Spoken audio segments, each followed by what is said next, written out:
Então, começando oficialmente, bem-vindas ao nosso quarto encontro do Clube de Leitura. Esse é o nosso meio do caminho.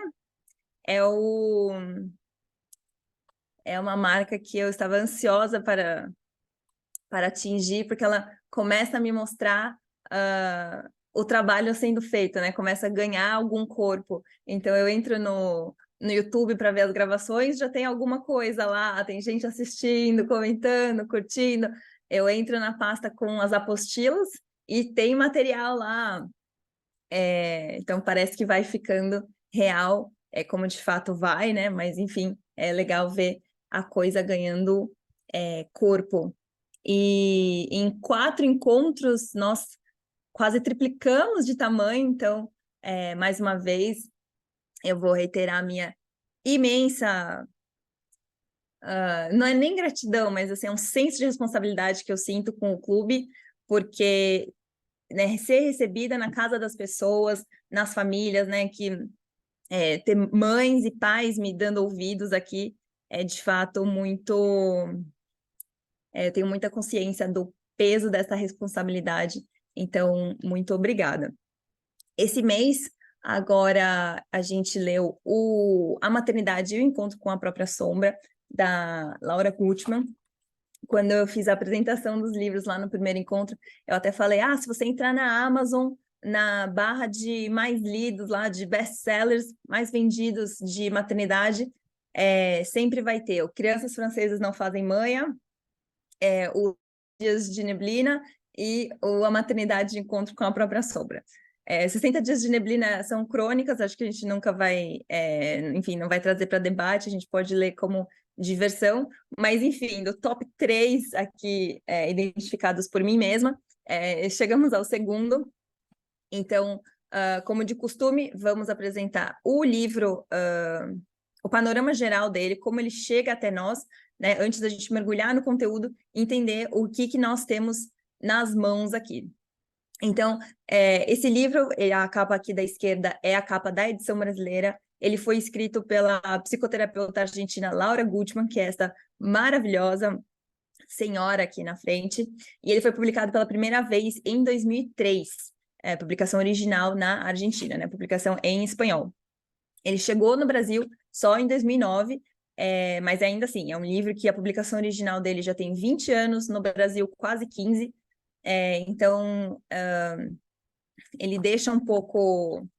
Não, ele não deixa a desejar, mas assim, ele tem algumas questões que nós vivemos hoje em dia que ele não toca.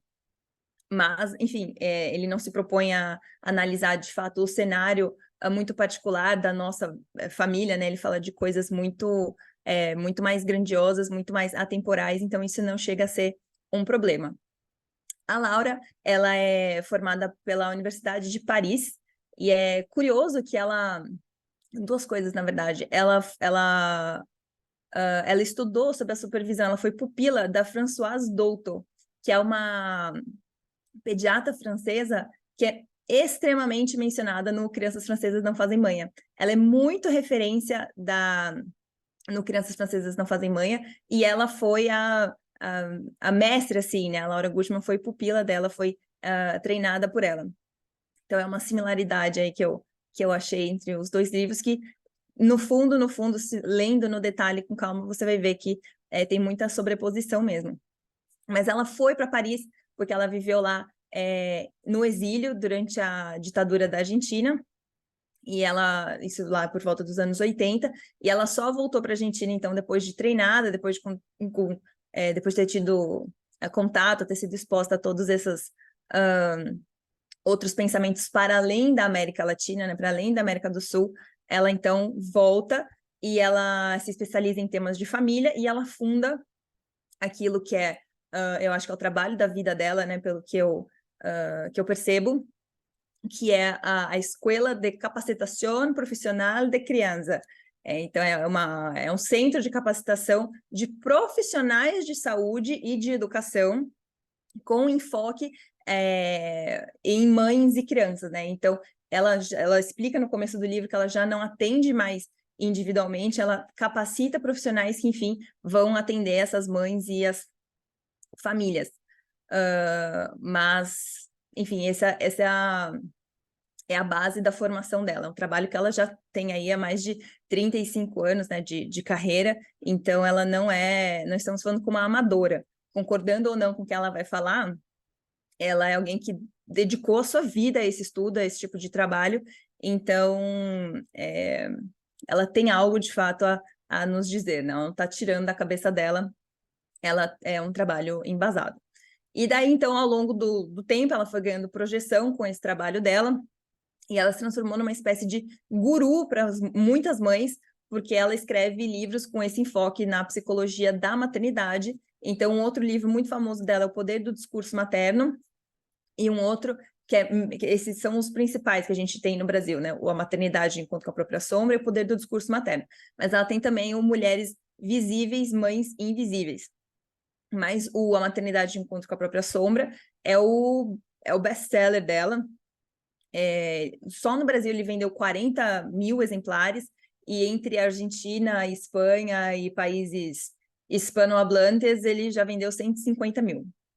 Não é nada perto dos outros livros que a gente leu aqui, que falavam em milhões de cópias, né? Best-seller do New York Times, mas enfim, a gente tem essa restrição de língua, de tópico, de mercado latino-americano, que, de fato, para um título sair daqui, para ele ganhar projeção internacional, ele precisa de um esforço, de uma dedicação que às vezes a gente não vê. Tanto que pobre Paulo Coelho, ele, né, muito estigmatizado, mas ele fez um nobre trabalho de levar aí, enfim, né, ser um autor brasileiro que, né, latino-americano, fora do eixo publicações em inglês, que ganhou muita projeção. A tradução, dessa vez eu não vejo muitos problemas, né? Então, o título em espanhol e o título em português, eles são, enfim, a tradução de fato literal, mas me chama a atenção a diferença no subtítulo, porque no livro em português está escrito A Maternidade, Encontro com a Própria Sombra, o resgate do relacionamento entre mães e filhos. Nas edições em espanhol, tem diferença. Uma diz crise vital e revolução emocional, e a outra diz um novo olhar sobre os conflitos emocionais da maternidade. Na hora que eu vi isso, eu falei, bom, o que ele está me dizendo aqui, né? O que que... por que será que uma editora ou um ano, tipo assim, uma edição revisitada, por que será que foi mudando esse enfoque, né? Na visão, nas edições em espanhol tem esse enfoque na questão emocional, no conflito emocional, na questão um pouco mais da mãe mesmo, e na edição em português ele fala da relação entre mãe e filho, e isso vai se traduzir também nas capas. Então, na edição em português, quase não se vê a mãe. Apesar de ser a maternidade, enquanto que a própria sombra, é como se ela estivesse nos mostrando a sombra, né? Que é o bebê. A gente vê o bebê perfeitamente, vê o olho, o nariz, a boca, e a mãe é quase que borrada, assim. Enquanto que nas edições em espanhol tem muito mais essa presença da mãe, né? Em uma, é o bebê de costas, então é assim, de fato, essa relação mãe e filho, assim, como que o filho chega até a mãe, e na outra é uma mulher, assim, que a gente como não tem um bebê aí, não dá para dizer se de fato é uma mãe e tal, mas, enfim, ela está de costas, quase como nos dando a sombra dela, né? Nos dando as costas. É que daí faz sentido, porque quer dizer, assim, os elementos simbólicos, mas essa questão da sombra da mulher, não exclusivamente da faceta dela como mãe, mas dela como mulher inteira, né? Aí você me perguntar, e Vicky, o que isso quer dizer? Concretamente, assim, objetivamente, nada. Eu não tenho como te dizer, na edição em português, então tem um viés mais assim, um viés mais assado, mas esse não é o objetivo aqui quando eu trago essas análises da tradução e das capas, é só mais assim para a gente ter essa comparação, para começar a aguçar o nosso olhar, perceber algumas nuances, né? Tentar entender o livro a partir daquilo que não está escrito, né? Para a gente entender o que ele está nos dizendo sem nos dizer. e em questão da aceitação da obra, né? Eu lembro, muitos anos atrás, falei isso no Crianças Francesas Não Fazem Manhã, quando eu falei que estava lendo Crianças Francesas Não Fazem Mãe, recebi várias mensagens de amigas. Eu gostei, esse livro eu acho horrível, tarará, tarará. Ele foi super divisor de opiniões. E quando eu postei do Maternidade Encontro com a Própria Sombra, foi assim, acho que campeão, recebi dezenas mesmo de mensagens, porque tem livro que, né, assim, tem gente que detesta, tem gente que vê ele quase como um manual da maternidade, assim, um livro a ser protegido. Recebi mensagens das meninas daqui do clube que estavam lendo, falando que era um livro muito duro. Teve uma até que falou assim, esse é um livro muito indigesto. E eu recebi mensagens falando, nossa, eu tô amando, maravilhoso, né? Como nunca vi esse livro antes na vida. Minha opinião, né? Meu veredito é fake nerd, não tô brincando. Eu acho que ele é um livro nota 8, assim, vai. É um livro que ele passa de ano, ele vai bem, assim, tá de nota azul, mas ele tem alguns pontos que eu acho bem sensíveis, que não dá para trazer eles à exaustão aqui, mas eu vou tentar trazer em alguma medida. Então, antes da gente, de fato, mergulhar no que ela traz, essas são as minhas percepções, né? Porque, apesar de eu tentar não fazer isso nos outros livros, tentar trazer, de fato, estruturar o conteúdo para a gente pensar com a cabeça do autor, não tem como não ser diretamente impactada por tudo que o livro está falando aqui, né? Porque eu fui confrontada com a minha própria sombra, né? Eu tive reações físicas mesmo com relação a esse livro. Tipo, eu demorei muito para começar a ler, porque eu sabia que ele ia me provocar de alguma forma. Eu não quis ler ele, depois falei, nossa, que insuportável essa mulher, e joguei ele, falei, não quero mais ler. Então, é um livro que eu comecei odiando, terminei adorando. Mas, enfim, se eu pudesse trazer um título alternativo para o livro, seria esse: A Culpa é da Mãe, por Laura Gutman. Porque, no fundo, é isso que ela vai nos dizer. Ela vai falar, por exemplo, sobre como as emoções e os conflitos internos da mãe vão adoecer o bebê. Coisa que eu não discordo. Eu não vou discordar em absoluto do que ela fala, mas eu acho que ela é tão categórica, ela é tão incisiva quando ela fala isso, que eu acho perigoso. Porque não dá para você jogar nas costas da mãe, não dá para colocar na conta da mãe tudo isso, né? Porque pensando assim, no nosso íntimo, né? Na nossa vivência, pensando aqui como eu costumo dizer, de CPF para CPF aqui, não dá para a gente ser tão determinista, né? Porque nem tudo na nossa vida é uma sentença. Muitas coisas, claro, vão ditar o rumo como as coisas vão se conduzir, mas elas não são definitivas, né? As coisas são multifatoriais. E até se a gente entra para um lado assim mais sobrenatural assim da coisa, vai um negócio, um papo mais catequese aqui, Deus ele é misericordioso. Então, quando assim, não dá para você pensar que Deus vai criar uma vida humana que esteja completamente abandonada e à mercê da instabilidade emocional da mãe ou do pai ou da família, assim, não dá para achar que por mais que eu saiba e concorde, como a chegada ao mundo ela é importante, né? E ela vai estabelecer a fundação para muitas coisas que vão vir a se desenvolver depois. Não dá para a gente dizer que, tipo, é isso aqui e começou assim e vai ser assim, sabe? Me lembra um pouco aquela discussão do parto vaginal, é parto cesárea, tal, como se aquilo ali fosse dizer se aquela criança vai dar certo ou não, se aquela mãe é boa ou não, quando, na verdade, ok, existe os prós e os contras ali, mas, e o que vem depois, né? E a fundação, formação moral dessa criança, e os valores, né? E o que ela vai comer, e o que ela vai estudar, que tipo de coisa ela vai ser exposta. Enfim, eu tô me alongando aqui, mas é que eu fiquei nervosa, porque ela botou tudo na minha conta, entendeu? E eu lembrei, inclusive, na hora que eu tava montando esse slide aqui, daquela música do Pais e Filhos, do Legião, que ele fala assim: você culpa seus pais por tudo. Isso é absurdo, entendeu?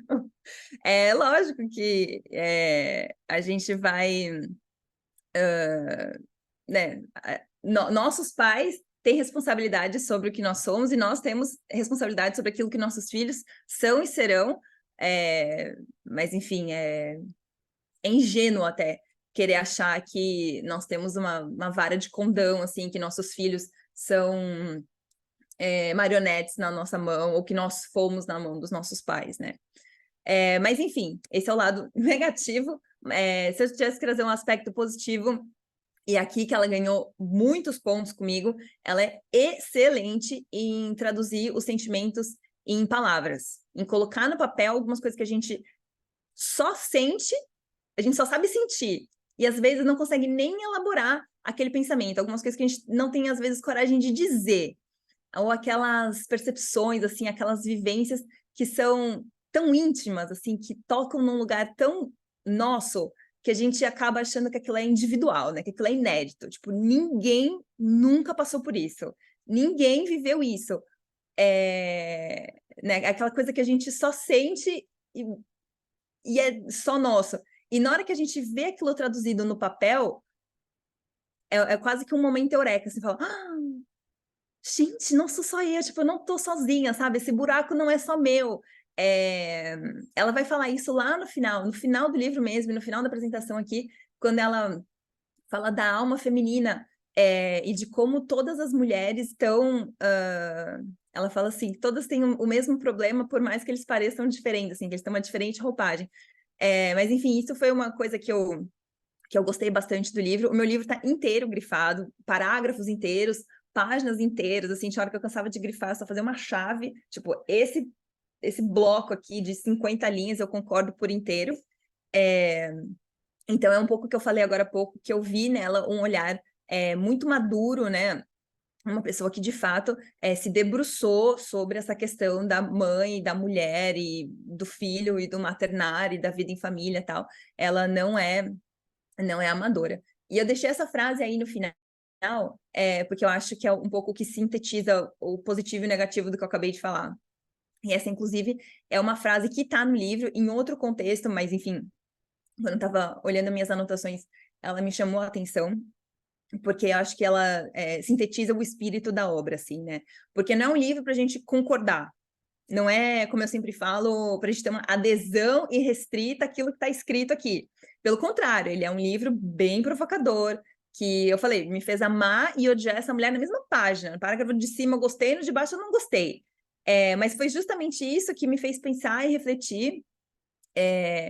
Mas eu saio dessa leitura discordando de muitas coisas, mas consciente do porquê que eu estou discordando, né? Porque é como se eu, assim, ela fala, sem uma interrogação profunda não há escolha verdadeira. Então, se a gente não se debruça sobre aquela questão, a gente fica no raso, né? A gente vai falar assim, eu não gosto de cama compartilhada porque X. Não, mas você já, entendeu? Você pensou sobre aquilo? Mesmo que você não concorde, ou mesmo que você super concorde, quando a gente se propõe a estudar as coisas de verdade, e pensar, e quando a gente é confrontado com visões de mundo ou valores diferentes, a gente fala, eu escolho fazer isso desse jeito aqui, porque agora eu sei que esse é o melhor jeito, esse é o jeito que me cabe melhor. Não é porque alguém disse, é porque agora eu consegui construir esse pensamento, essa convicção está dentro de mim. E tanto é assim que ela tem uma outra frase também muito legal no livro, que ela fala assim, há milhares de maneiras ótimas de criar os bebês, tantas quantas há mães no mundo, mas desde que sejam dotadas com sinceridade, não, sejam adotadas com sinceridade em relação a elas próprias. Para tanto, é indispensável se comprometer em um árduo e corajoso trabalho de indagação e introspecção pessoal. Então, Laura Gutman, ame-a ou deixe-a, entendeu? Mas faça com consciência, sabe? Faça através de enfim, um posicionamento informado. O livro, ele é extremamente longo, tá? Ele tem 320 páginas, 12 capítulos, fora a introdução, fora o epílogo. assim, são muitos temas. Dentro de cada capítulo, ela tem tópicos e subtópicos, coisas que ela aborda em um capítulo sobre um aspecto, ela vai retomar no outro. Então, assim, isso não é um apurado linear do livro, não vou esgotar os tópicos aqui, não é uma aula que substitui a leitura de maneira alguma. Eu vou passar reto por muitas questões, então a questão do parto, da lactação, mais para frente ela vai falar também de coisas específicas relacionadas exclusivamente ao universo das crianças. Então, ai, peraí. Então eu vou deixar isso de outro lado, mas algumas coisas, por exemplo, a questão do puerpério, eu coloquei na apostila. Que ela traz um texto lá muito legal, que eu acho que, que resume bem, assim, pelo menos o que eu vivi no puerpério, mas eu acho que ela põe ali em linhas gerais, de um jeito que todo mundo vai se identificar. Mas aqui, então, eu pensei uns 5 ou 6 tópicos que eu acho que se relacionam aí com a ideia principal do livro, do que ela quis falar, tem até, eu falei da questão do pai também, em homenagem aos nossos 2 pais que estão aqui no curso de leitura, porque eles merecem também essa atenção, e também até um pouco para nós, assim, porque às vezes a gente tem essa tendência de ficar muito ou na defensiva ou na acusatória, assim, né? Mas a gente se resguarda muito na posição como mãe e a gente não enfrenta a questão do pai. Ela vai falar isso mais para frente, sobre como os pais chegam despreparados para a paternidade, etc. Mas isso vai vir no momento oportuno. Antes da gente mergulhar aqui na questão da sombra, respondendo a Natália, sim, a Laura Gutman, ela é mãe. Agora eu não lembro se ela é 1 ou 2 meninos, mas ela é mãe, sim. Então, ela até fala no prefácio de como a experiência dela na maternidade foi o que abriu os olhos dela para muitas dessas questões. Não, porque também, assim, se fosse ela de bonita aqui vindo me falar as coisas sem experiência, eu ia falar, querida, com licença, entendeu? Eu vou ter que desconsiderar o que você está me dizendo, porque, como que é aquele meme? Só quem viveu sabe. Mas, enfim, vamos ao que interessa. Sobre a tal da sombra, né? A maternidade de encontro com a própria sombra. O que é a tal da sombra? É um termo que ele foi, eu não sei se ele foi cunhado, mas ele foi usado e difundido por Jung, que ele se refere às partes desconhecidas da nossa psique, que é o tal do inconsciente, mas também aquelas partes desconhecidas do nosso mundo espiritual. Não sou uma estudiosa da psicanálise, mas o que eu vejo, assim, o que ela escreveu de fato no livro é que Freud falava muito só do inconsciente, e o Jung ele vai falar do inconsciente com um plus, que é o espiritual. Pessoal da psicanálise e tal, vocês me desculpem aqui pela explicação rasa, mas enfim, é o que ele pretende trazer. A nossa sombra é a parte desconhecida dessas 2 dimensões, né? São essas 2 dimensões que a gente não explora. E ela vai falar exatamente isso no livro. Ela vai falar: nosso mundo é polar. Tudo no universo tem o seu oposto: dia e noite, em cima e embaixo, positivo e negativo, homem e mulher, doce e salgado. Da mesma forma, no nosso mundo psíquico e emocional, não, o nosso mundo psíquico e emocional também é formado por uma parte luminosa e uma parte escura, que mesmo que não a vejamos, não quer dizer que não exista. Então, essa parte escura é a tal da sombra. A sombra é aquilo que é a parte de nós mesmos que nós não vemos, querendo ou não, seja por ignorância ou seja por repulsa, né? Não, isso está aqui, mas eu não quero ver. E ela ainda segue, ela tem uma frase bem bonita que diz assim: esta é a tarefa de cada ser humano, atravessar a vida na Terra em busca da própria sombra, para levá-la à luz e trilhar a sua vereda de cura. Então, é essa frase que eu deixei destacada aí.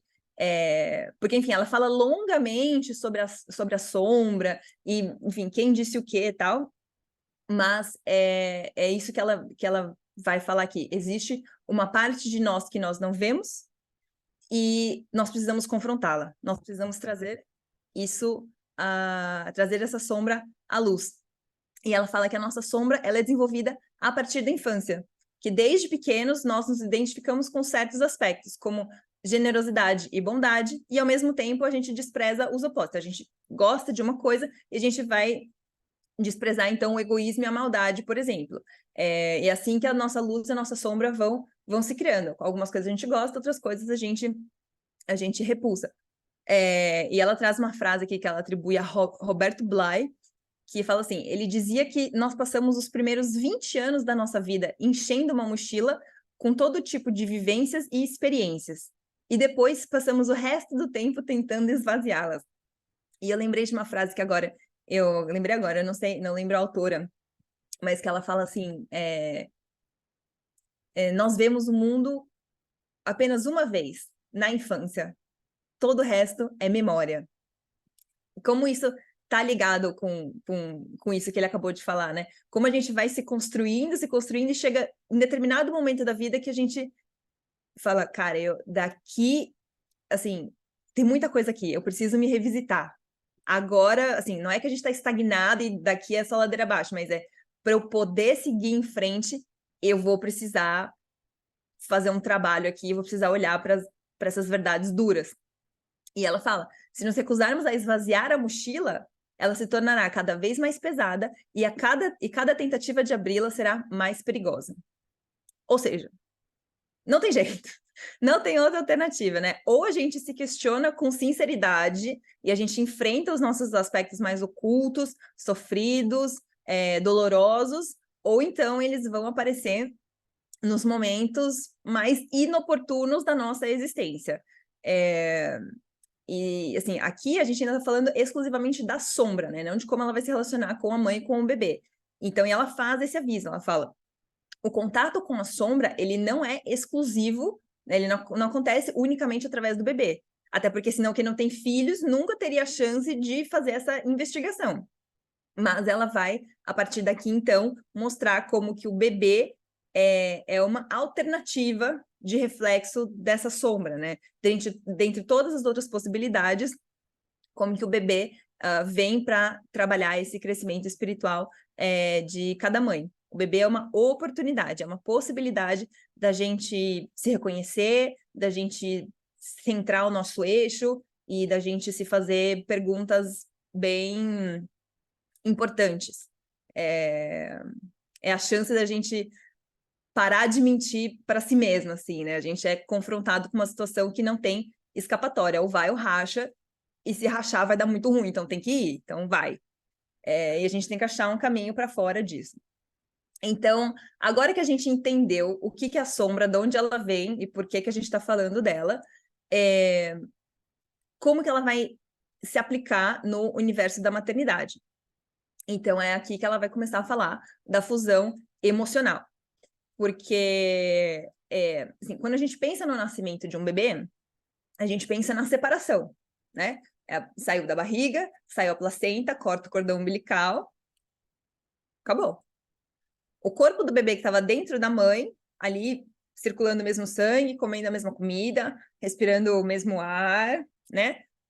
Se separa e de repente começa a funcionar de maneira independente. Então ele agora tem o próprio sistema digestivo, ele respira sozinho, mas isso é só a separação física que acontece. Ainda existe uma união ali que se mantém, que é a união emocional. Então ela vai falar, embora o bebê recém-nascido ele tenha saído das entranhas físicas e emocionais da mãe, desculpa, das entranhas físicas e espirituais da mãe, então ela até traz uma questão assim, tipo, desse descolamento da alma, assim, né? Tipo assim, duas almas existindo no mesmo lugar, agora elas se desdobram, então sai o corpo e separa a alma também, mas ele ainda faz parte do entorno emocional dessa mãe. Ou seja, o bebê, ele vive como se fosse dele tudo aquilo que a mãe vive também. Tudo aquilo que ela sente, tudo aquilo que ela se lembra, tudo aquilo que ela preocupa, com que ela se preocupa, tudo aquilo que ela rejeita, o bebê vai sentir como próprio. E ele vai sentir, diz Laura Gutman, sobretudo, principalmente, aquilo que ela não consegue reconhecer, aquilo que que não está no consciente dela aquilo que está de fato na sombra. Então, sai o bebê, sai a alma, o bebê fica naquele universo da mãe, quase como se as duas auras estivessem conectadas, assim. Ela não fala isso no livro, eu estou trazendo a título de ilustração. Então, ela diz assim, que de forma consciente ou não, eles estão conectados, e vai acontecer. O que acontecer em um vai também acontecer no outro. Na prática, ela vai dizer que quando o bebê adoece, ou quando ele chora muito, quando ele tem algum desconforto, quando ele se altera muito, além da gente investigar o que está acontecendo de fato ali naquele corpinho físico, o que está acontecendo com o bebê, a gente tem que investigar também o corpo espiritual da mãe. Porque ela fala assim, ela traz o exemplo, se um bebê está chorando muito, e nada acalma ele, e peito não resolve, e ninar não resolve, e fazer isso, tararara, se ele tem muitas crises de choro, a pergunta deveria ser, por que essa mãe chora tanto? Literal ou figurativamente, né? Ela fala que muitas das respostas para as questões do bebê estão na mãe, no corpo da mãe, no emocional da mãe. Ela até vai falar assim, é claro que assim, ela fala das doenças psicossomáticas, né, das coisas que acontecem na mente para depois se manifestar no corpo. Ela vai falar, é claro que, ok, para você pegar uma virose, você precisa ter um vírus atuando dentro de você. Se você tem uma infecção bacteriana, você precisa ter bactérias ali. Para você quebrar um membro, você precisa assim, alguma coisa num plano material vai de fato acontecer para que aquilo se materialize, se manifeste, mas aquilo é uma desculpa, digamos assim, é uma situação oportunista para materializar essa sombra, para que ela seja vista e reconhecida. Então ela fala, anular o sintoma do bebê não deve ser o objetivo em si, né? Óbvio, se a criança está ali passando mal, você remedia a criança e tal, mas se você restringir o seu olhar unicamente para aquilo ali, você não vai conseguir perceber o que está acontecendo com a mãe, o que ela precisa compreender ou atravessar. Então, o bebê está ali servindo de espelho, mostrando o que de errado está acontecendo com a mãe. E ela vai... esse é um trecho do livro, de verdade, que ele fala assim, quando a nossa alma é exposta no corpo do bebê, é possível ver mais claramente as crises que ficaram guardadas, os sentimentos que não nos atrevemos a reconhecer, os nós que continuam enredando a nossa vida, o que está pendente de resolução, o que descartamos e o que é inoportuno. Às vezes, as crianças expõem as crises de maneira tão contundente que só assim tomamos consciência da importância ou da dimensão dos nossos sentimentos, porque tendemos a não lhes dar mais atenção, a considerá-los banais e continuamos a relegá-los à nossa sombra. À medida que a mãe vai assumindo a própria sombra, observa, indaga, investiga, questiona a si mesma, libera o filho da manifestação dessa sombra. Então, são esses os 3 pontos que estão aí. Juntos, tão juntos que o que um sentiu, o outro vai sentir, e nesse caso, o que a mãe sentir será manifestado no bebê, mas a partir do momento que ela traz isso para a consciência, e tendo a consciência, ela resolve trabalhar naquilo ali, ela vai liberar o filho. O que eu penso sobre isso? De novo, né? Eu acho que é um peso muito grande para você jogar 100%, você taxativo, fala assim, isso aqui é da mãe, esse boleto é seu para pagar. E eu lembro, quando eu estava grávida da minha primeira filha, da Clara, a gente estava em lockdown, todo mundo super deprê e tal, e eu fiquei muito triste, uma semana assim, eu fiquei muito triste. E eu lembro que eu liguei, assim, para os meus pais, meio que, tipo, para pedir colo e tal, e eu ouvi assim, não, mas se você ficar muito triste, você está fazendo mal pro bebê. E daí eu fiquei mais triste ainda, porque além de todas as coisas que eu estava sentindo, eu ainda fiquei culpada, porque eu estava, tipo, potencialmente prejudicando meu bebê. Então, assim, Laura Gutman, eu concordo, mas eu acho que, né, tem uma expressão em inglês que take it with a grain of salt, né? Tipo, tem que ter um salzinho ali, a gente tem que entender qual que é a nuance do que ela está dizendo. E ao mesmo tempo que tem essa questão, no puerpério da minha segunda filha, com a Isabel, eu estava passando, assim, logo no comecinho do puerpério. Era uma fase emocionalmente desafiadora, né? Tinha uma situação ali que eu tinha que lidar, mas não, assim, não tinha saída, então eu tinha que lidar, apesar de estar me sentindo muito desconfortável. E Isabel começou a ter muita cólica. muita cólica, muita cólica, muita cólica. À medida que, assim, ela estava tomando medicação, o médico falou, dá aqui, ó, 5 dias ela vai ficar ótima. 10 dias, 15 dias, ela não melhorava. Assim que a situação se resolveu, ela imediatamente melhorou. E daí, na hora que a gente traz, assim, vamos analisar no detalhe, né? Cólica assim, você pode dizer, não, ok, são os bolsões de gás, é o intestino imaturo que não consegue contrair, de fato, expulsar o gás, então ele fica ali preso, machucando ela, tarará, tarará. Concordo. Mas pega isso no sentido figurado, né? O que eu possivelmente estava guardando, né? O que não estava saindo de mim, né? O que era a situação que ou que eu não deixava que se resolvesse, ou que eu não queria que se resolvesse, né? O que eu, contra o que eu estava lutando contra. Então, assim, a interpretação que eu faço da sombra e dessa manifestação no corpo do bebê é meio mussarela, meio calabresa, assim, sabe?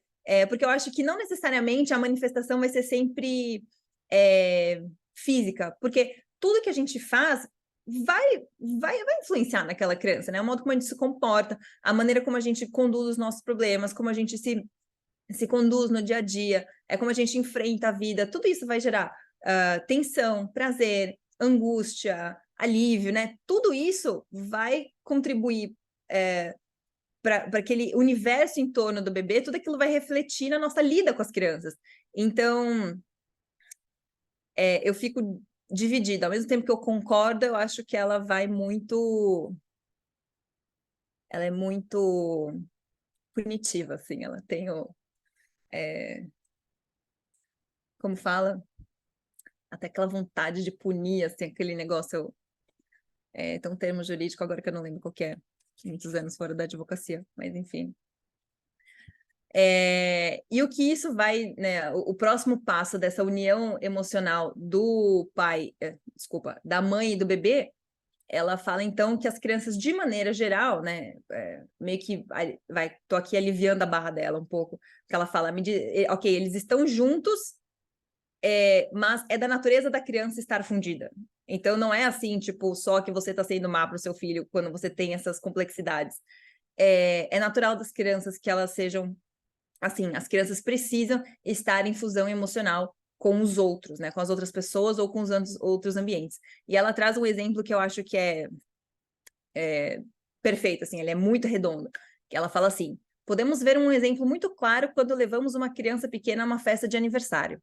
As mães ficam ansiosas para que ela participe da empolgação, mas o pequeno não consegue sair da barra da saia do adulto. Depois, se aproxima dos maiores e observa. Quando a festa está chegando ao fim, a criança está entusiasmada, excitada, participativa e com vontade de ficar. Naturalmente, não raciocina quando o adulto a puxa para ir embora. O que acontece? Será que é um bebê caprichoso? Não, é uma criança saudável, em franca fusão emocional. Precisa de tempo para estabelecer uma relação com o lugar, com o cuidado, com o cheiro, a dinâmica, a atividade e os novos rostos. E quando já está pronto para se interrelacionar, é exigido dele, mais uma vez, que mude de realidade e comece então a fusão com outra situação, com a rua, a volta para casa, a pressa, o carro, etc. Normalmente, as crianças aceitam se retirar quando levam consigo algo que a conecte com o lugar em que entraram em relação fusional. É fundamental compreender que não estão sendo mal educadas quando querem levar algum objeto, mesmo que seja insignificante, como um carrinho, um doce ou um enfeite, mas estão atendendo ao ser essencial da criança pequena. E que aquilo que os adultos têm de lhes oferecer é tempo para permitir que passem de uma fusão à outra. Isso é muito verdade. Qualquer pessoa que tenha lidado com criança pequena percebe isso. A gente foi numa festa de aniversário outro dia, que na saída da festa, a menina, ela não queria ir embora, queria ficar. A mãe da aniversariante falou assim: você quer levar um balão? Quer levar uma bexiga aqui? Ela falou: quero. Pronto, na hora que ela tinha a bexiga da festa, que se duvidar não chegou até em casa, deve ter estourado no caminho, a criança, é como ela fala assim, ela pega um pedaço daquele ambiente que ela está fundida e ela não rompe com aquilo diretamente, né? Ela leva aquilo consigo e com o tempo talvez ela tenha chegado no carro e tenha perdido o interesse, mas como aquela ruptura não foi assim no seco, né? Não foi tão afiada, ela conseguiu fazer essa transição. E isso até, assim, eu fiquei pensando bastante nisso, fazendo uma autocrítica, assim, né? Trouxe para mim como é importante a gente se planejar e não, assim, não deixar para sair em cima da hora, né? A gente não se atrasar para depois ficar atrasando a criança, e depois a gente fica apurando a criança, sendo que ela precisa de mais tempo, né? Ela precisa de mais tempo para colocar o tênis, precisa de mais tempo para recolher as coisinhas dela, para, né, a gente tentar fazer as coisas com mais calma, se planejar um pouquinho mais com antecedência, dar mais tempo para as coisas acontecerem, fazer sem pressa, para dar o tempo da criança acomodar essa transição dela. E ela fala, então, que com o passar dos anos, à medida que a criança vai amadurecendo no campo físico, psíquico e emocional, esse aspecto fusional ele vai se desfazendo, né? Então, ela fala que a primeira ruptura é física, a partir dos 9 meses, mais ou menos, de idade, que é quando a criança consegue se locomover de forma mais independente, né? Talvez está engatinhando, talvez consegue já apoiar na mesa, tal. Mas que, enfim, isso depois, aos 2 anos, é a primeira ruptura emocional, eu acho. Não, psíquica, que é quando a criança começa a falar do eu, né? Falar de si na primeira pessoa e não mais na terceira pessoa. Então, eu quero água e não o nenê quer água, né? Tipo, a Mariazinha quer água. É o eu. E ela fala que essa ruptura vai, então, enfim, acontecer quase que definitivamente lá na frente, a partir dos 13, 14, que daí todo mundo sabe, a adolescência vem aí para fazer exatamente isso, né? Que é o momento de ruptura, de romper com os pais como aqueles grandes ícones, né? E começar a descobrir o mundo por si mesmo. Eu passei reto, aqui ó, deu um salto quântico aqui, eu passei reto pelo parto, pela lactação e pelo puerpério. Eu não vou falar, assim, agora, eu posso depois comentar, eu tenho alguns trechos destacados aqui, se sobrar tempo no final a gente fala sobre isso, mas o parto e a lactação foram, assim, capítulos que me deixaram muito nervosa, enfim, eu vou guardar isso para um outro momento, mas, assim, fiquei até desestabilizada agora, mas, enfim... eu vou pular, então, a parte do puerpério tá na apostila. Se der tempo, até leio o trecho que tá lá. É um trecho lindo do livro, mas eu vou passar reto, porque eu acho que essa questão do pai, ela é um pouco mais importante, né? Porque parto, lactação e puerpério, você tem a rodo na internet, né? Onde você quiser, você acha coisa sobre isso. Agora, sobre a função do pai, um pouco menos. Então vamos lá. Ela fala assim, o pai maduro. Esse não é o nome de um capítulo do livro, né? Ou melhor, é um subcapítulo, assim, é um trecho do livro que ela fala sobre isso. Porque, enfim, ela vai falar de várias coisas. Ela vai falar da dinâmica do casal, da dinâmica do pai com relação à mãe, com relação ao filho e tal. Mas quando ela fala o pai maduro, isso chamou minha atenção, né? Porque ela vai falar em determinado momento que os homens, eles ignoram quase tudo sobre o funcionamento e o papel paterno, né? Que eles só... Ela fala assim, eu tenho essa frase destacada no livro, ela fala assim, eles embarcam nessa realidade, né, na paternidade, no mesmo nível de orfandade com que muitas mulheres chegam à maternidade, né? Como se caído de paraquedas, completamente despreparado, como se fosse a primeira vez na vida que está, enfim, se debruçando sobre essa questão, e de fato né? Enfim, tem outras nuances assim, mas a gente vê historicamente assim a formação da menina, a menina mãe, a menina brinca de boneca, tal, e o homem ele, enfim, são raros aqueles que já, enfim, que tenha isso trabalhado em alguma medida. Mas enfim, vamos pular direto para o que ela fala. Ela fala assim: a função de um pai maduro se desenvolve no apoio emocional da mãe. Para criar uma criança, precisamos de alguém que cuide da nossa retaguarda, de alguém que nos sustente emocionalmente, pois o peso da criação de um filho pequeno requer toda a nossa energia e força espiritual. Dessa forma, o homem tem a oportunidade de proteger o ninho, de ser o intermediário, construir-se em muralha entre o mundo interno e o mundo externo.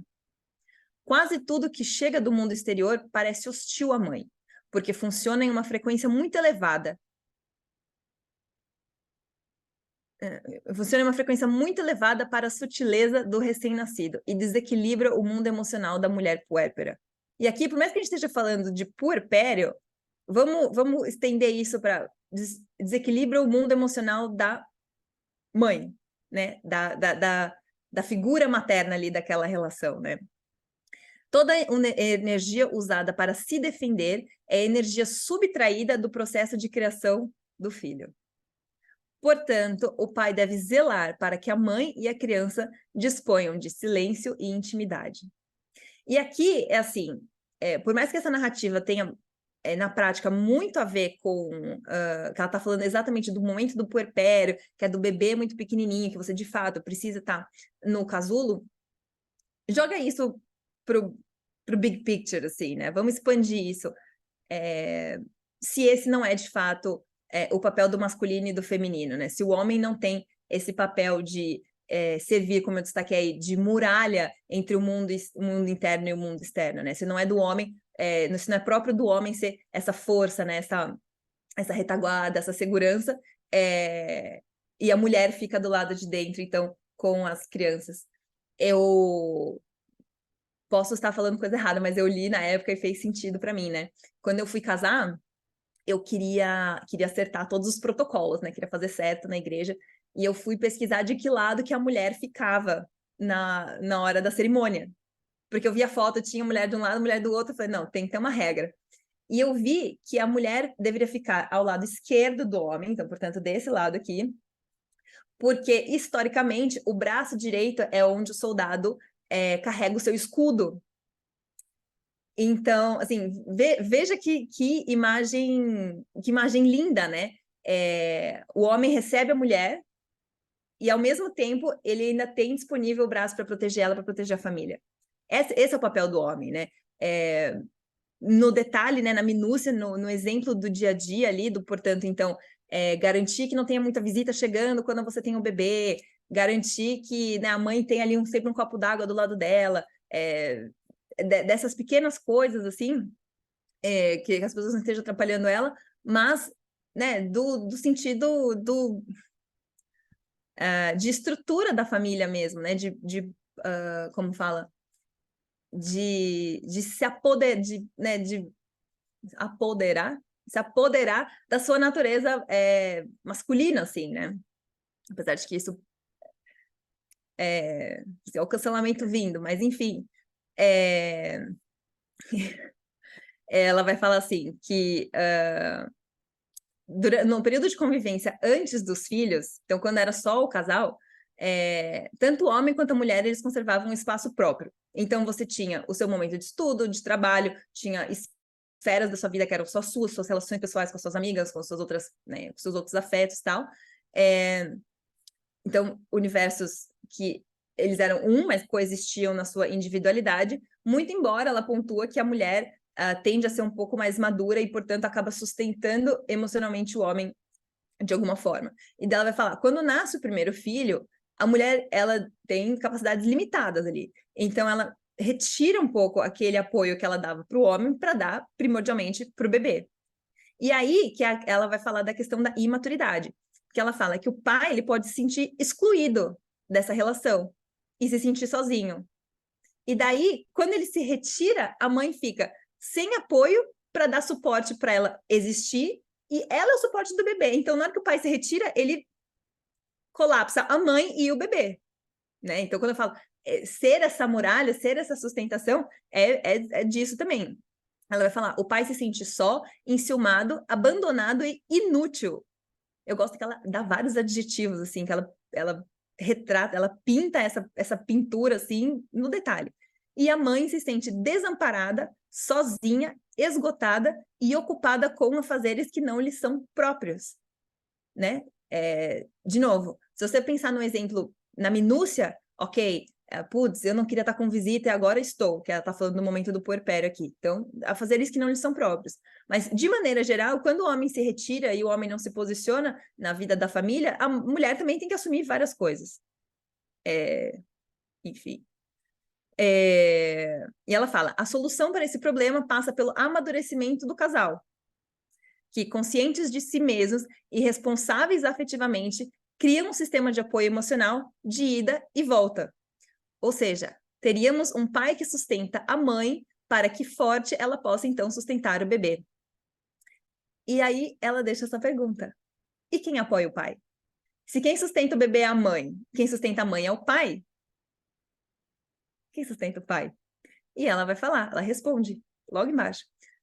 O homem, por sua vez, é apoiado pela sua própria estrutura emocional, que não foi devastada pela chegada do bebê. Sem feridas físicas ou psíquicas, ele conserva intactas suas capacidades intelectuais e sua conexão com o mundo. Né? O homem costuma ser apoiado pelo seu trabalho, pelo seu espaço de identidade e posição social. Também é apoiado pela sua posição profissional, pelo prestígio, o poder conferido pelo dinheiro, sua autonomia nos movimentos e na disponibilidade do próprio tempo. Além disso, apoia-se um fato pequeno, mas poderoso: o tempo de lazer. Aqueles 10 minutinhos que usa para ler com tranquilidade o jornal e são tão invejados pela puérpera, que ainda não teve chance nem de ir ao banheiro. Aquela meia hora para jogar uma partida de tênis, o tempo que passa no banho, suas sonecas no meio da tarde, enfim, a autonomia e a liberdade que concede a si mesmo, independentemente do nascimento da criança, que alterou substancialmente o ritmo cotidiano da mãe, mas que quase não incomoda o homem nas noites interrompidas pelo choro do recém-nascido.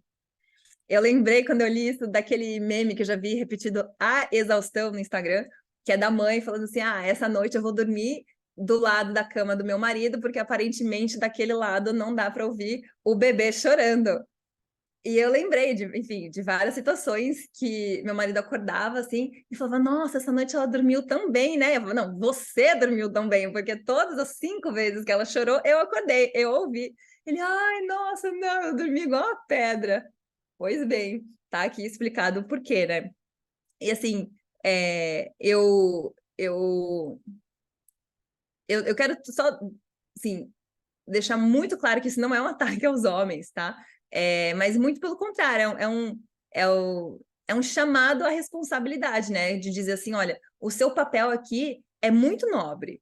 E o sucesso da sua família depende da sua envergadura nesse exato momento, né? Assim, em todos os momentos, mas assim, eu lembro, o meu sogro falou, quando eu falei para ele que eu estava grávida, ele falou assim: agora o casamento vai começar de verdade, né? Quando os filhos chegam. Porque é muito fácil, mas é mais fácil você afinar ali as notas, né? Afinar aquele instrumento quando são só os dois. Quando não tem ninguém dependendo de você, quando tá todo mundo, enfim, quando não tem ninguém sangrando, quando não tem ninguém amamentando, quando não tem bebê chorando, tal. Quando você coloca um terceiro elemento que vai balançar aquela estrutura, pô, que grande que é o homem que consegue rise to the occasion, assim, sabe? Quão grande que é o homem que, né, como tá nessa imagem, assim, as imagens que eu coloco aqui nunca são ao acaso. Quão grande que é esse homem que ele é? Porque ele está segurando o bebê, protegendo a sua família, com a sua bolsa ali, então é um homem que trabalha, é um homem que performa, um homem que tem obrigações ali, né? A simbologia dessa imagem, eu acho... E você, assim, entrando um pouco, ok, que é crédito da ilustradora. Mas olha que bonito, né? Que é, tipo, essa troca do olhar do pai e da filha, né? A filha se sente protegida ali. E o pai não tá fazendo de má vontade, ele tá ciente do poder, né? Ele tá ciente da posição dele ali e fala, não, é aqui, está comigo. Enfim, então, homens, virem muralhas entre o mundo interno e externo, né? Sejam a defesa da sua família, a defesa da sua esposa, dos seus filhos e tal. Recado para os 2 homens que estão aqui no clube de leitura, mas eu sei que tem um monte de gente que assiste com o marido depois. Enfim, essa parte é legal, mas é um pouco polêmica também. As crianças e o direito à verdade, que ela fala que as crianças com menos de 3 anos, sobretudo, né? Mas as crianças pequenas, naquela fase que elas estão adquirindo a linguagem, elas precisam de informações verdadeiras, corretas e ditas com palavras claras. Ela fala que as crianças, elas não têm... O conceito de tempo e espaço para as crianças, ele é muito abstrato ainda. Então, até nas situações mais banais, a gente tem que ser muito claro e muito detalhista, explicar para as crianças o que está acontecendo ou o que vai acontecer. Né? Então, ela fala assim, ó, antes do almoço vai acontecer isso, ou então a gente vai chegar em casa e a gente vai fazer isso, e isso, e isso aqui. Ou então, quando o papai chegar, vai acontecer isso e aquilo, né? Então, o papai vai chegar, a gente vai pegar sua mochila e a gente vai sair. A gente vai chegar em casa, vai lavar a mão e a gente vai sentar para almoçar. Que as crianças, elas não têm essa percepção tanto do que está acontecendo. E se a gente não interpreta essa realidade para as crianças, a gente não diz para eles o que está acontecendo, ela vai sem referencial. E apesar de a Laura não falar exatamente isso no livro, enfim, outros estudos, eles já nos mostram, né, várias vezes que a criança, ela precisa da previsibilidade, assim, o mundo da criança não pode ser instável. Ela vai se construir, ela precisa se construir em cima de uma base sólida. Ainda que essa base sólida venha exclusivamente da maneira como ela vai interpretar o mundo. E ela fala assim, por que a gente precisa dar tantas explicações para crianças? E esse trechinho eu acho muito bom. Ela fala, a verdade concreta, dita com palavras, organiza o entendimento das crianças e constrói a estrutura emocional sustentada pela lógica.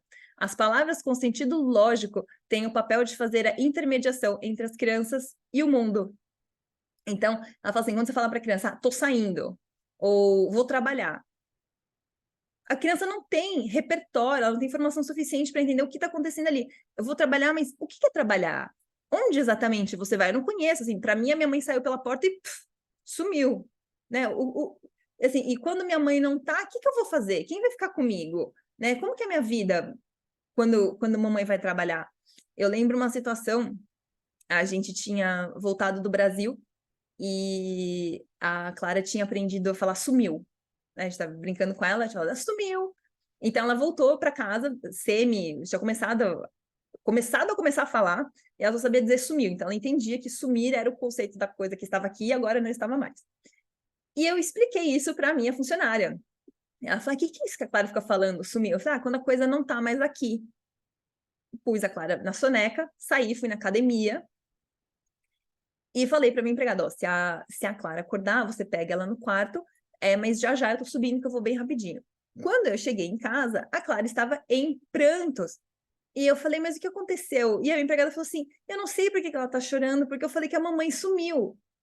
Ela quis dizer, tipo, a mamãe saiu, a mamãe não tá aqui, a mamãe já vem. Mas para Clara era assim, aquilo que estava aqui não está mais. Então, se a gente não tem o domínio, coitada, se a gente não tem, assim, essa sutileza, esse domínio das palavras, assim, de narrar situações para criança, acontece isso, assim, uma miscommunication, assim, né? Uma comunicação errada ali que pode magoar bastante, ou pode gerar muita confusão. Por isso que ela fala, cada acontecimento, por mais banal que pareça, deve ser anunciado e a criança deve estar envolvida naquilo, e isso a predispõe para o que acontecerá. Então, por mais que ela não entenda exatamente o que era ir na academia, talvez ela comece a criar uma percepção de, tipo, ok, minha mãe, aquele negócio do 2 mais 2 é 4, minha mãe sai para ir na academia, mas minha mãe volta. Então, quando minha mãe sai, fala que vai na academia, eventualmente ela volta. Cria essa relação de, tipo, causa e efeito também. Então, até aqui, eu e Laura Gutman estamos super na mesma página. E quando ela vai falar da questão da sombra, ela fala, você tem que explicar para a criança o que está acontecendo. Ainda que seja um bebê muito pequeno, se você falar para a criança, a mamãe está triste, está acontecendo isso com a mamãe, está chateada, tal, diz ela que a criança, então, vai entendendo e, em alguma medida, e por conseguir fazer sentido daquilo ali que ela está escutando, aquilo vai se dissipando, vai deixando de pertencer à criança. Ok, e ela até dá o exemplo, assim, que ela fala que é o risco de desdizer, né? Se a criança cai, se machuca, ralou o joelho e fala, mamãe tá doendo, e você quer resolver aquela situação, você fala assim, não, não, não tá doendo não, aqui ó, mamãe já passou a mão. Não, mas tá doendo. E ela fala, nós, como intérpretes da realidade para a criança, ela vai perceber o mundo a partir de nós. Então, se a criança tá doendo e você fala, não tá doendo, ela vai falar, tá, mas tem uma disparidade, assim, uma incongruência. Tipo, eu tô sentindo que tá doendo. Então, ela vai falar que quando a criança sente dor, ela precisa que aquela sensação seja nomeada como dor, para que toda vez que sentir dor, possa ela mesma reconhecê-la como tal. Assim, a criança vai construindo o pensamento unido ao sentimento. As emoções e os fatos vão fazendo sentido. Porque senão, sabe o que acontece? A gente vai criar muitos analfabetos emocionais. Porque dói, eu falo que não dói. Então, aquilo ali já não é exatamente dor. Aí, exagerando aqui, mas vai ser uma pessoa que vai crescer e ela vai falar assim, eu tô puto. Não, calma. O eu tô puto é o quê? Você tá com raiva? Você tá com fome? Você tá frustrado? Você tá nervoso? Você tá... Né? O que é o eu tô puto? Ou então, eu amei isso. Não, o eu amei é o quê? Você ficou muito contente? Você ficou muito orgulhosa de si? Você ficou aliviada? Né? O que está por trás dessa, assim? Vamos explorar, vamos nomear de fato. Tem uma coleção de livros linda, pena que eu não lembro o nome. Posso mandar no grupo depois, que ela ajuda a reconhecer cada sentimento em cada situação né, na sutileza de cada coisa. Enfim, e ela fala essa relação bem equilibrada entre as palavras e as emoções, né, e as coisas do mundo real, vão criar as bases para a sua organização afetiva, né, como eu falei agora, para a gente não criar analfabetos emocionais, pessoas que não sabem entender o que está acontecendo consigo mesmo. A minha ressalva com relação a isso é que ela fala assim, que quando a gente for comunicar para a criança as nossas questões, que ela fala assim, se você estiver triste, você fala para sua criança, mamãe hoje está triste, mamãe hoje está cansada, mamãe, olha, mamãe teve uma notícia muito ruim, mamãe está preocupada. Eu vi uma resenha do livro que a moça falava assim, que ela teve os pais dela, o pai e a mãe dela ficaram doentes na mesma semana. E ela ficou muito aflita, porque a mãe dela ficou com, sei lá o que, da catarata, um negócio assim, estava com risco de perder a vista e tal. E ela falou pro filho, ela falou, a mamãe tá muito preocupada com o vovô e com a vovó, que eles estão dodóis, e é por isso. Então não tem problema, eu acho de fato, né, que a gente tem que contar para as crianças o que está acontecendo também, porque não dá para a gente fingir que nada está acontecendo, que ela vai perceber ali que a alegria se esvaiu do seu corpo. Mas ela entra numa questão que ela fala assim, que você tem que dizer com detalhes e tal, e é o que eu coloquei aí, que é o risco do dizer demais, porque tem coisas que não pertencem ao mundo das crianças, então são coisas que são exclusivamente do mundo dos adultos. Ela até traz um livro, um exemplo no livro, assim, que ela fala, se você estiver passando por um divórcio, e você estiver chateada, então você tem que dizer para o seu filho, olha, filho, a mamãe está chateada porque o papai saiu de casa e eu amava muito ele, mas ele não quis ficar com a gente, então eu estou me sentindo desprotegida, estou também com medo de como vai ser a nossa situação financeira. Tipo, se você estiver conversando com a sua amiga vai entender.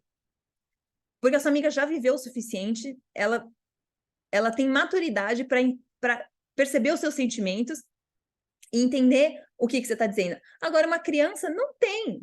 Então, quando você fala assim, mamãe está se sentindo desprotegida, sendo que você é o amor da vida daquela criança, que você é a segurança daquela criança, você está dizendo para ela assim, a pessoa que é mais forte na sua vida, a pessoa que te protege, não está mais aqui. Né? Assim, você não está mais protegido. Ou então, quando você está dizendo, assim, a partir de uma certa idade, as crianças, elas começam a ter um pouco a noção do dinheiro. Principalmente porque a gente começa a falar assim, agora eu não estou com dinheiro para fazer tal coisa. Isso custa muito caro. Então, elas não entendem o dinheiro, mas elas sabem que dinheiro é uma coisa importante e que ele tem que estar ali, tem que existir. Então, nesse exemplo dela, que ela fala, e também estou com medo de como vou pagar as contas, Isso não é do universo da criança, né? Porque você está abalando completamente a base daquela criança, assim. Ok, a gente não precisa mentir, mas também proteger um pouco a inocência das crianças. Então, você pode dizer, ó, estou triste, estou preocupada com isso e com aquilo, mas a mamãe vai dar um jeito, a mamãe tá aqui, com você tá tudo bem, a gente tá bem, ó, tem um teto aqui, vamos comer, vamos dormir e tal, e tá tudo certo. Ela até dá uma aliviada na própria pele dela aqui, umas páginas depois, que ela fala assim, se morrer um parente, você não precisa falar tipo assim, do ato em si, né? Tipo, morreu disso, né? Enfim, você pode só falar, estamos tristes, porque agora a gente não vai ver mais o vovô, não vai ver mais a vovó, tal. Então, ok, tipo, ela fala uma coisa, na outra, na página seguinte ela fala outra. Mas, enfim, eu acho que também a gente tem que tomar cuidado, até quando eu falo nessa questão do dinheiro, assim, isso é alguma coisa que toca bastante as crianças. Elas entendam ou não, né? Não sei se vocês já ouviram. Eu tinha um primo que ele falava, que o tio falava assim: a gente tá sem dinheiro agora. E ele falava assim: papai, é só passar o cartão. Então, tipo assim, como alternativa ao dinheiro, né? Que era o que ele via. Assim, às vezes a gente fala, estou sem dinheiro, quer dizer, estou sem trocado, vou passar o cartão. Mas às vezes ele falava, estou sem dinheiro, assim, não tem verba. E ele falava, só passar o cartão. Então, as crianças, elas vão pescando as coisas que a gente fala. Se a gente não toma cuidado, a gente pode balançar. E eu gostei do comentário da Natália. A pergunta é: o que a criança vai fazer com essa informação? De fato, se eu falar para ela assim, a mamãe agora está, sei lá, e pode ser qualquer coisa, tá? Pode ser tipo, o papai, tá, o papai perdeu o emprego. Não sei, pensa em alguma coisa que pode ser potencialmente preocupante. Porque não precisa mentir para a criança, mas, papai, aconteceu isso, tal, vai dar tudo certo, fica tranquilo. Ainda que você esteja, tipo, no caos. Poupa a criança do caos, né? O caos é dos adultos. A criança tem que dormir cedo, comer bem, estudar, brincar, enfim. E esse é o último tópico, assim, que ela fala, a imensa alma feminina. E esse também não é um capítulo em si, ele é uma expressão que ela usa num parágrafo e eu acho que faz muito sentido, assim, depois de tudo que a gente falou, né? A gente falou da transformação que acontece quando a criança chega, a gente falou da nossa face oculta, a maneira como a gente está fundido com as crianças, como que as crianças existem nesse universo, falamos do papel do pai, tá. Mas e na hora que a gente tira todo mundo dessa equação, quem que sobra? Nós. No fundo, é igual aquela primeira capa lá, que eu falei, uma das capas da edição espanhola. Quem que sobra? É aquela mulher. Quando você tira os bebês, quando você tira o marido, quando você tira o pai, sobra eu e minha sombra, né? Eu e eu. E o que acontece? E ela vai falar dessa tal imensa alma feminina, que ela vai classificar como se fosse uma energia construída por todas as mulheres, né? Como se fosse algo que é comum a todas nós, quer queira, quer não, né? Estejamos cientes ou não. E ela fala assim, assim, é um trecho, ele é longo, naturalmente, e eu dei uma editada nele, mas, enfim, a ideia principal está aqui. Ela fala, sempre a vida vibrando ao redor das mulheres. Mas quando nos tornamos mães, garantimos nossa distração, pois sempre haverá motivos para nos ocupar dos demais.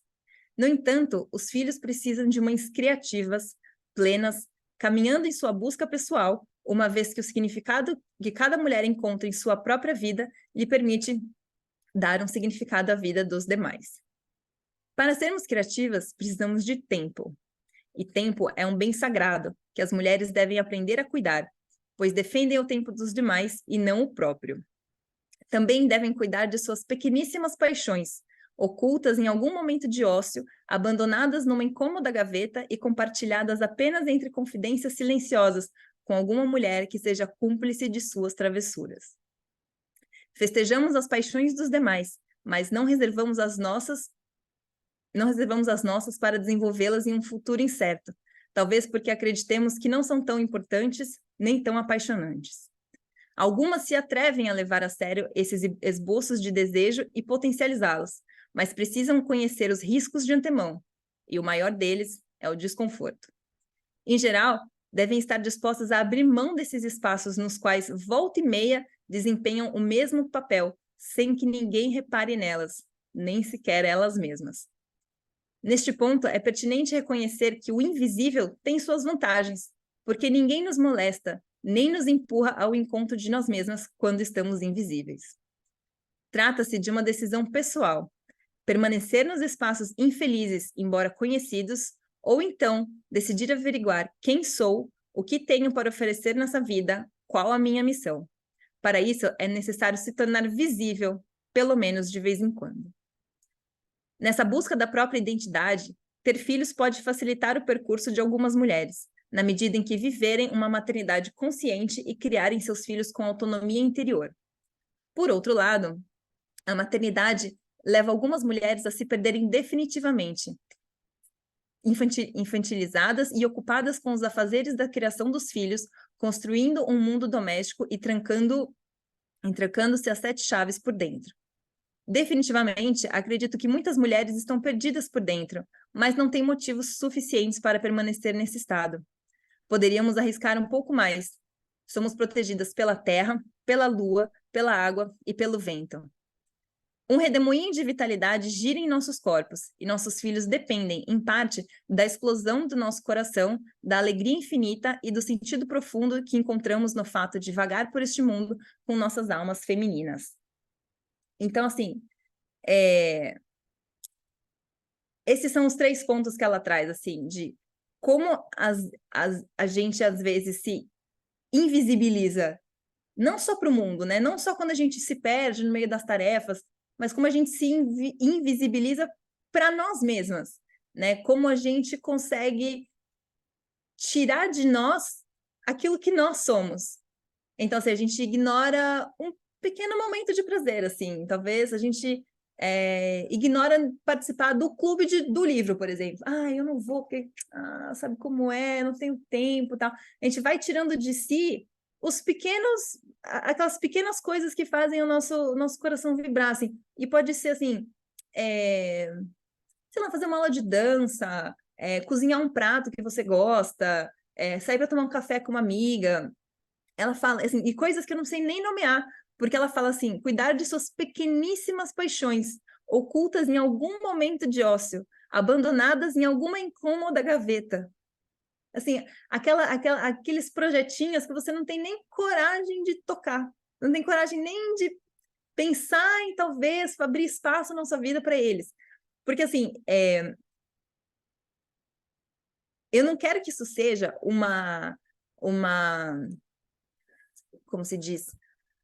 Eu não estou aqui dizendo assim, não é para ser mãe, não é para ficar em casa, né? Porque ela fala assim, mulheres perdidas no ambiente doméstico, não é disso que eu estou falando. Eu estou falando assim, você pode ficar em casa, você pode estar mergulhada na sua vida em família, na sua vida com os filhos, né? Na vida de dona de casa, mas você também existe ali, né? Do mesmo jeito que você vai achar tempo para os seus filhos irem na aula de natação, você também faz parte da família, né? Você faz parte dessa equação também. Então, às vezes, ela fala, que eu dei uma editada no texto, mas ela fala como os nossos trabalhos no dia a dia são invisibilizados por todos aqueles que estão ao nosso redor, né? É aquele trabalho que se a gente faz, ninguém percebe, se a gente não faz, todo mundo vê. Então, assim, sei lá, o brinquedo que está jogado na sala, se eu recolho e põe no lugar, vida que segue. Se ninguém recolhe aquele brinquedo tá ali, fala, pô, mas você também. Não. A louça que não é lavada, a cama que não é arrumada, né? As crianças que ninguém buscou na escola. Se busco, ninguém dá parabéns. Se não busco, putz, falhei. Então, ela fala assim: muitas das nossas tarefas elas vão ser invisibilizadas, né? Experimenta não trocar a fralda de uma criança para você ver. Logo, logo você não vira visível. Mas muitas das nossas tarefas são invisibilizadas. o duro, o real problema é quando a gente fica transparente para nós mesmos, né? A gente olha no espelho e não tem nada ali. E ela fala assim, que a gente pode se deixar se amarrar, né? A gente pode abraçar esse peso da maternidade e pular no rio e falar, putz, fui. Ou você pode abraçar a maternidade e falar, não, filhos como catalisadores da criatividade, né? Não, olha o que eu sei fazer. Eu trouxe uma vida para o mundo, né? Assim, eu não lembro nem qual que era a análise correta, tá? Mas ele fala assim que quando a gente dá vida a uma pessoa, a gente está tá, assim, experimentando Deus, porque Deus nos dá a vida, e quando a gente gera uma criança, né, a gente está fazendo isso, a gente, tipo, manifestação de Deus aqui, né, assim, nós somos criadoras, né, a gente dá a vida, o criar está em nós, então, né, abraça esse lado da maternidade, né, que é maior que o desconforto, que é maior que a parte penosa, e vê pelo lado bom de, cara, eu sou demais, entendeu? Assim, olha as coisas que eu dou conta. Mas ela fala também, ela fala, tipo, que isso só vai acontecer na maternidade consciente. Se você tá lá se lamentando, perdida no seu buraco escuro, você não vai conseguir enxergar isso. E ela termina falando assim, do redemoinho de vitalidade que gira em nossos corpos. E eu gosto dessa ilustração, dessa mocinha aí, porque assim, ela é uma mulher e ela tem ali suas comprinhas, né? Sua cestinha de mantimentos. Porque é isso, assim, a mulher, quando ela chega, ela traz vida, né? A nossa energia feminina, ela é isso, ela é o, o transformar. Então, ela tá chegando com os ingredientes, mas os ingredientes por si só, eles não fazem nada sozinhos, né? É só através do trabalho dela, da escolha dela, são os ingredientes que ela escolheu, aquilo que ela vai transformar. É aquilo ali, é o toque dela que vai dar vida àquelas coisas, né? É a nossa lida diária com os filhos que vai fazer eles crescerem né, e florescerem e tal. Isso está em nós. Então, ela fala até assim, somos protegidas pela lua, pela terra, pela água, pelo vento e tal, mas voltando para o papo da catequese aqui, assim, um pouco menos New Age, um pouco mais católico apostólico, assim,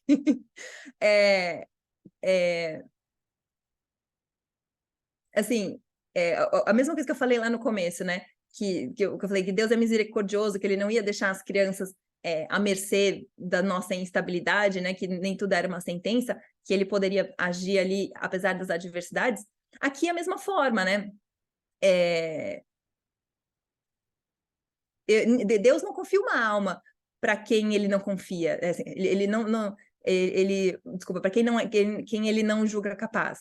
Né? Ele não vai te dar uma missão maior do que você é capaz de levar. Ele não vai te dar esse dom maravilhoso que é estar em contato com a vida e ver a vida florescendo, né? Ver as etapas da criança ali crescendo. Se ele não pudesse fazer daquilo algo bom em você, né? Se você não fosse capaz, né, feitos à imagem e semelhança, se aquilo não tivesse em você também. Então, quando ela fala assim das nossas almas femininas, que a gente, de fato, a gente se debruce sobre a nossa sombra, que a gente tenha esse olhar crítico sobre a nossa história, né? Como ela fala infinitas vezes no livro sobre a nossa biografia humana, tal. Mas que a gente também tenha essa consciência de que tudo está aqui para ser mudado e trabalhado e revisitado e que estamos fazendo para acertar. Ninguém está fazendo aqui né, só o fato de estar aqui já mostra isso. Ninguém está aqui, ninguém é mãe a passeio aqui. E antes de encerrar, quer dizer, assim, está encerrada, esse era o último tópico do livro, né? De falar da a imensa alma feminina, mas eu encerro com um trecho de uma resenha que eu vi na internet, muito antiga, eu acho que é de um post de 2013 ou 2018, de uma moça chamada Renata Menezes, que eu procurei ela de todo jeito, não achei o Instagram ou nada, assim, tem trocentas Renata Menezes na internet. Eu queria muito dar o crédito para Renata Menezes correta, mas que ela encerra a resenha dela falando o seguinte: Agora que já citei os principais pontos discutidos por Gutmann e estou pronta para voltar para as cobertas, descubro que faltou explicar o meu alívio em poder colocá-lo de volta à prateleira, colocar o livro, né? Colocar o livro de volta à prateleira. É porque eu encontrei a sombra. Várias e em vários momentos da leitura. Critiquei a autora, a sociedade e a mim mesma. Reformulei conceitos e crenças e, por fim, aprendi que, dentre tantas formas de se educar, entre tantos palpites que lemos e que vamos ouvir quando o bebê chegar, entre tantas atitudes que podemos tomar, a única coisa que não pode faltar é a demonstração do seu amor por essa criança. É isso. Por que que eu odiei o livro em muitos momentos? Porque ele me fez confrontar aquilo que eu não queria, porque ela me colocou opiniões que eu discordo. Mas eu saio melhor dessa leitura, sabe? Eu também, do mesmo jeito que enrolei para começar, dou graças a Deus que posso tirar isso da minha frente, né? Assim como a Renata, o meu alívio de poder colocar esse livro de volta na prateleira, mas que travessia, né? Que batalha bem lutada, eu diria, porque tem muitas coisas que em muitos aspectos eu saio transformada, de fato. Algumas outras coisas eu só revisitei e falei, concordo, concordo, não concordo. Mas o desafio aqui é chegar até o final, né? Vencer o livro é dizer, aceitar o intragável. Como disse a Érica, no áudio que ela me mandou, ela falou um livro indigesto. Então, a gente chega até o final desse momento, assim, felizes por termos digerido ele em alguma medida. Eu super falei horrores aqui, falei 1h30 sem parar. Assim, e falei e deixei de fora, sei lá, 80% do livro. Natália, Luísa, Manu, a Dani saiu. Se vocês tiverem alguma coisa a acrescentar, se vocês quiserem falar mal do livro também, eu tenho minha coleção de observações aqui também. Tem uma pergunta, Vicky. Pois não. Pode vir, Manu. Deixa eu só... Vou tirar o compartilhamento da tela aqui. Diga. Eu gostei muito, assim, da perspectiva mais espiritual que ela traz, né? Até não esperava, assim. Não esperava nada, na verdade, mas... eu queria te perguntar, Vicky, porque eu sempre procuro fazer uma análise do conteúdo que eu consumo, se ele se encaixa dentro de uma perspectiva cristã, né? Uhum. Então, eu queria ver, em linhas gerais, assim, da tua opinião, se tu acha que ele se encaixa. Boa pergunta. Ele não se encaixa no sentido literal, assim. Então, ela não fala de Deus, ela não fala de Cristo, mas eu acho que em valores universais tem bastante coisa bem alinhada, sabe? E assim, tem algumas questões que ela é muito incisiva. Então, ela, por exemplo, quando ela fala do parto, ela é bem radical. Então, ela fala assim, o parto, que hoje em dia é sofrido, ela fala das mulheres que ficam amarradas e tal. Então, assim, então ela pinta um retrato bem negativo e depois ela suaviza ele falando assim, não, mas os nossos corpos são perfeitos, né? Os nossos corpos sabem como fazer as coisas. Então, por mais que a gente, na abordagem, às vezes a gente né, tem algum ruído, né, alguma discordância, em questão de valores, eu acho que sim, porque no fundo é isso, assim, né?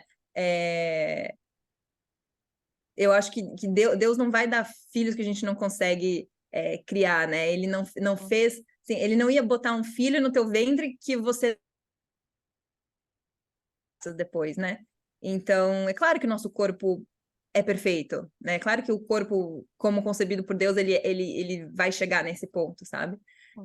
Quando ela fala também da questão do homem, né, do pai maduro, que ela fala que ele não pode fraquejar, que ele tem que ser a sustentação, né? Quantas vezes a gente não vê isso, tipo, na Bíblia, exatamente, né? É quando ele fala assim, amar essa mulher como Jesus amou a igreja, assim, né? Tipo, é um chamado muito forte a figura da sustentação, sabe?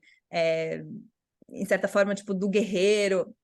Até a mesma questão que enfim, que não é literal do livro, mas que eu falei do casamento, né? Tipo, da posição do homem e da mulher na igreja, do escudo,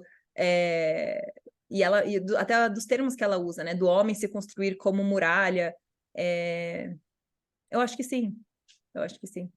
Sim, da perspectiva de princípios, provavelmente sim, né? Ela pode dar um olhar ou outro mais de algum outro viés, mais científico, ou mais dessa realidade dura, assim, de muitas pessoas. Exato. Mas em termos de princípios, eu achei que ele se encaixa bem também. Pelo menos do que tu abordou, né? Mas até, assim, ela... Deixa eu dar uma olhada no índice aqui. Ela vai falar depois bastante, tipo, questões sobre... ela vai falar, por exemplo, quando ela fala do sono, ela, ela fala, assim, da natureza, né? Como ela fala assim, os mamíferos dormem melhor quando o pai, assim, os filhotes do mamífero, eles dormem melhor quando eles estão em bando, quando eles estão rodeados do pai e da mãe. E daí lá na frente, quando ela vai falar do sono do filhote humano, digamos assim, né, que é o sono do bebê, ela vai sempre puxar para essa, tipo, natureza intrínseca, assim, né, qual que é a nossa raiz? Então, ela eu acho que ela vai muito de certa forma, pela tradição, assim, sabe? Tentando buscar qual que é a nossa natureza e deixando um pouco essa questão tipo, da ciência, assim, da questão puramente material. Não, a ciência diz que o ciclo do sono dura X horas e, portanto, o bebê tem que fazer assim, assim, assado, sabe? Gostei muito. Muito obrigada. Fico muito contente com a sua participação. A Luísa. Eu fico muito feliz. Ela falou que o livro é duro mesmo, é difícil de perseverar e não largar de lado, mas que a aula ajudou ela a digerir.